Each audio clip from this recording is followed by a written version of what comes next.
There is one video on my entire YouTube channel that features the Terminator, and it was a 4.5-minute best perks video from 6 years ago. And that is because the Terminator is functionally a worse hacksaw. Even though the hacksaw doesn't have a crit rating perk, you can easily deal with that by putting Totally Rockin' Out on there, give it crack shot in the commander slot, and you'll have a wonderful time. I know that because I checked it out in this video, link down below, where it shredded. The Terminator is honestly a fine weapon. I've generally been a hater of it because it's just kind of a weak weapon, and we're going to investigate that today. Zaku, regular viewer on my channel and regular sponsor on my channel, has once again sponsored a video of mine. This is something that is completely optional. I will always make my own videos. Nobody has to pay me to do anything. But if you are really up for it, talk to me in Twitch chat or ping me on Discord and we can talk, because he really likes to see me run these random builds, and he figured if we're going to be checking out a weapon that has been nearly ignored by me entirely, we might as well use the Terminator skin. I figured that would be a really cute combo, and that's the theme we've got going on today.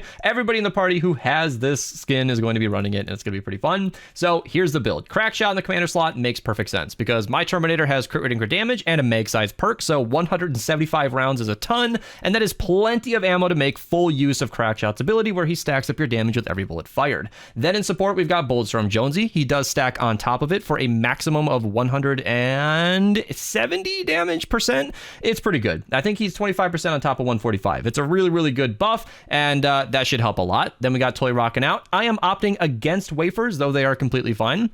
Every time you switch off your weapon to eat a wafer, you're going to be resetting Crackshot's ability, and I want to be a little lazy with it. The only thing I want interrupting that bonus is Quick Fingers with Chaos Agent. You figure mag size perk, super long reload, and if you consider continuous fire, you've got about 175 rounds in the mag, 10.8 shots per second. You're looking at about 16-ish seconds of continuous fire before you are going to have to reload, which is more than enough time for your frag grenade to come off cooldown. In fact, if we look at this together, what is a frag cooldown looking like? It's 25 seconds. So that's going to be completely fine considering we have 3 charges. And then we got Battle Beat, which is great. That's really where the source of Totally Rockin' Out is going to come in. If we can split up our traps in an even enough way and get eliminations along the way, that should activate enough to get a lot of damage output. And if we're going to be triggering Totally Rockin' Out, Sledge in support is just a no-brainer. He is the one hero that can make a big difference from there. So because we're running in a water zone, I'm going to be running a nature copy of the weapon with Affliction. I already kind of showed the perks earlier, but it's very standard. I did deliberate over this. If you're running a standard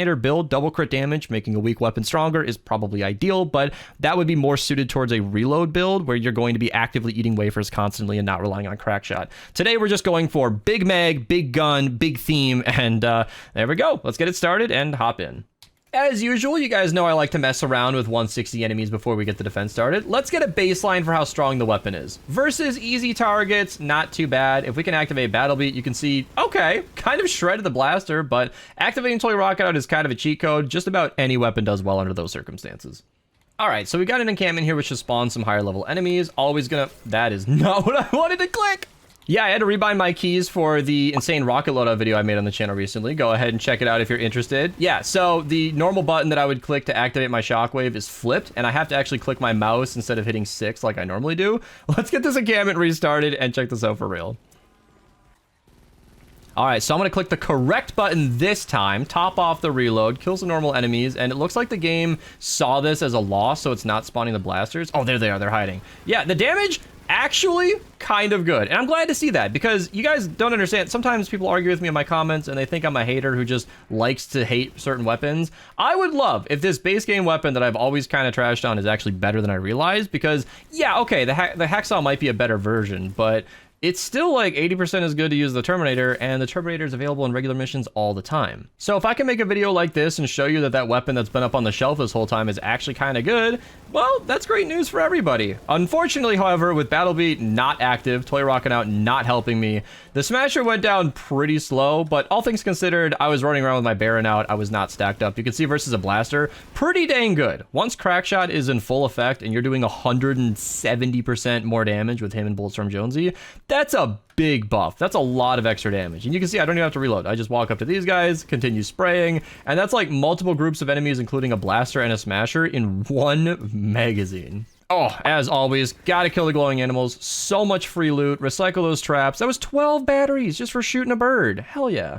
All right, we got a nice big super encampment here. As usual, we're going to want to shoot the baby enemies first. Always kill the babies. That's key. Then we can get Totally Rocking Out active. And wow, I mean, that's just objectively great damage. This is actually great. I'm telling you guys, I don't enjoy hating weapons. It's just kind of mediocre under normal circumstances. But why would you use normal circumstances? Totally Rocking Out exists. It's here, people. Oh, and a glowing chicken. Yeah. Free loot. Look at that. It's just a room sweeper right there. And in future versions of the game, apparently, when you pick up weapons from glowing animals and chests and stuff, you might just get to be able to grab a schematic of that at the end. In the current version of the game that I'm recording in, that's not the case, but Epic has announced a progression update. So if you're watching this in the long off future, not only are you going to be wanting to be killing glowing animals just for the loot, but you might actually get a schematic on the other end of it, which is just great. That helps fill up your arsenal, gets you lots of variety, and lets you enjoy all the weapons of this game. What was that? Just free traps? Okay, I'll take it. Look at this loot. You know what? I was gonna cut the clip, but like, look at this. Look at all this free stuff.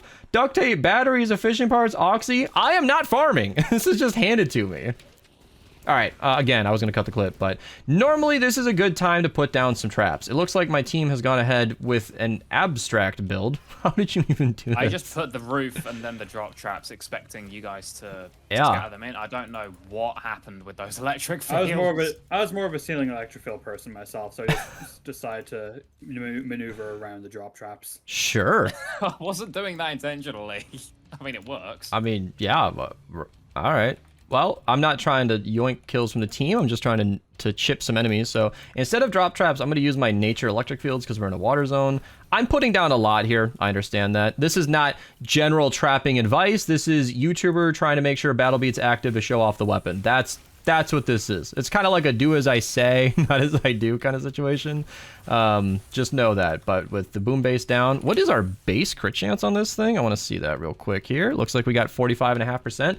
That's pretty dang good. I managed to get no blue glow. So if Tomato, you want to get the game started, I think we're ready to go. We have one of those wonderful northwest corner spawns that gives us just basically one direction to defend from. And yeah, so as I've been saying, a good loadout is going to make just about any AR pretty strong. Like, you could use the nailer with these perks and probably do fine. You can see how long it's taking versus normal targets, but I mean, that's what the loadout is for. Once you get Battle Beat active, look how fast the fatties are going down. We're gonna have some chrome husks in here, but even the riot huskies are going down so easily. There's a smasher, and I thought I changed my keybinds. I thought I fixed these in between clips. It's like I said, I kept meaning to switch it. It is years of practice. Okay, all right, my keybind on my mouse is 9. We need to go over here. Come on. You go to you. That's fine. It's fine. That's fine. Yeah, you have some unbound. That's whatever. Okay, great. All right, we're good. I'm back. All right, now I can reload normally. As stated, this is very, very slow kill time. Like, this right here is genuinely unimpressive. That is not good, but you can see how much oh, yeah, exactly. You can see how it's going faster and faster and faster as Crackshot steps in. As soon as Battle Beat acts in. As soon as Rock and Riff is a thing, you're great. Then you got to reset Crackshot, but with enough traps down and enough basic targets, this is really, really good. And there's also a new Battle Royale movement in the game now, where every time you jump and move around, your accuracy goes to crap. So honestly, just hunkering down and slaying everything is a great way to go. Looks like Toy Rockin' Out is healing me a little bit, but I'm standing in a bunch of beehives. If I'm gonna be walking around and taking a second off anyway, I might as well do that. Then I can jump on this, hit 6 instead of 9. There we go. All right, yeah, this is awesome. Like, the fact that is this all 4 of us using the Terminator are just holding down the entire defense with a weapon that I have been on record saying is D tier.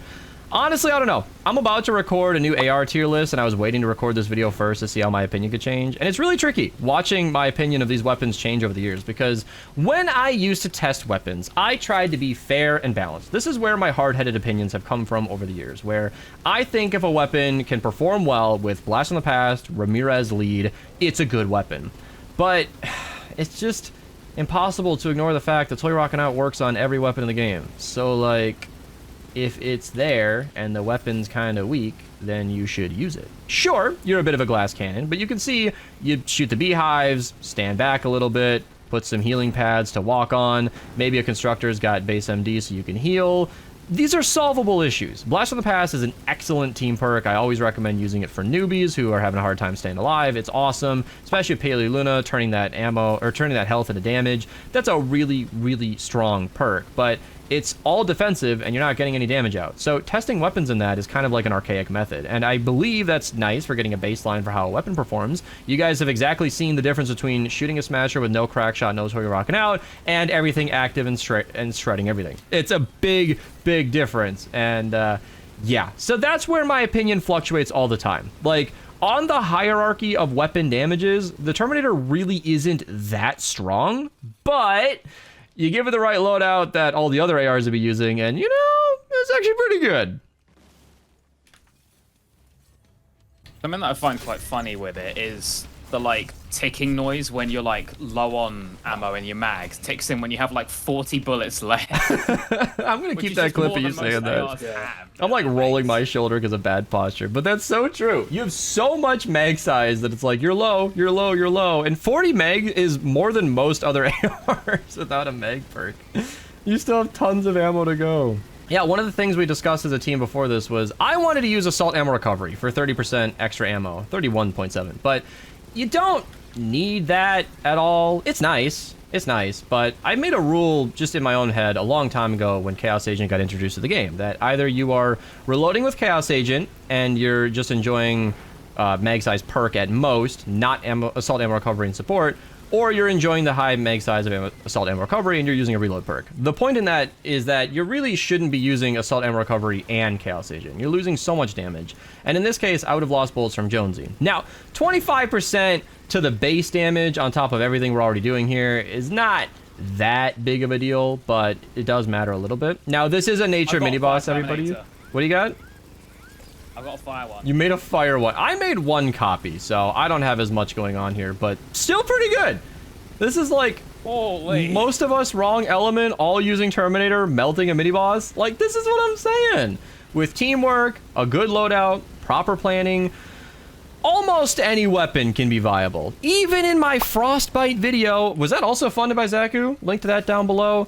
It did okay. It wasn't great. I mean, you're not going to hold down the entire fort with that alone, but it was fine. It did okay. It wasn't that big of a deal. I know I'm shooting into a shielder bubble right now. This is a good shockwave, but yeah, it's kind of funny in this game. Like, almost every weapon is viable. And I think variety goes a very long way. I've said this many, many times. People say, like, oh, I'll just find one weapon and use it forever. And, like, maybe make the discharger my only weapon.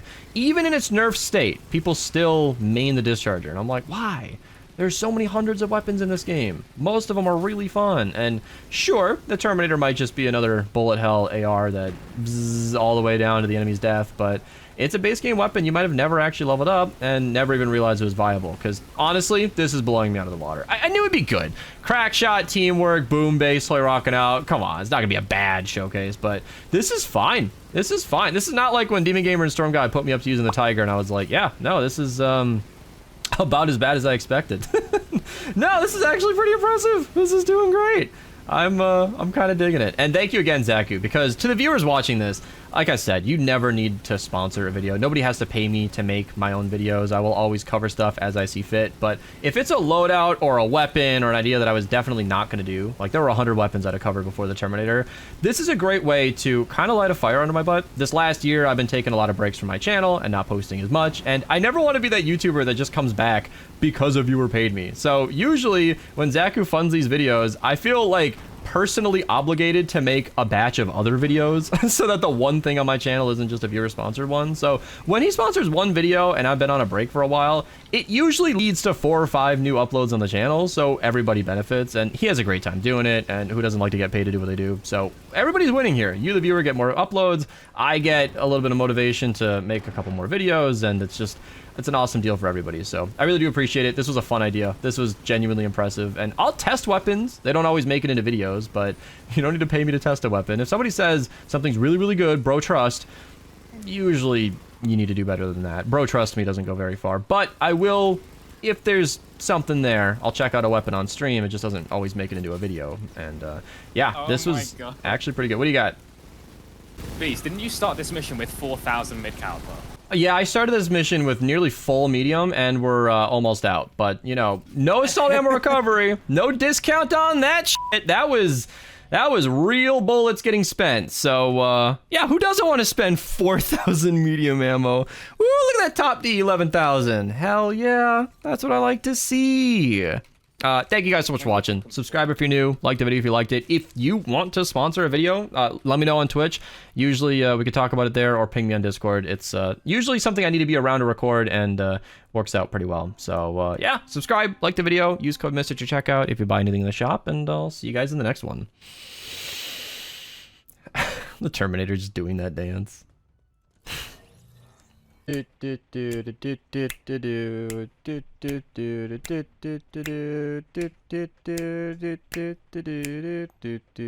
then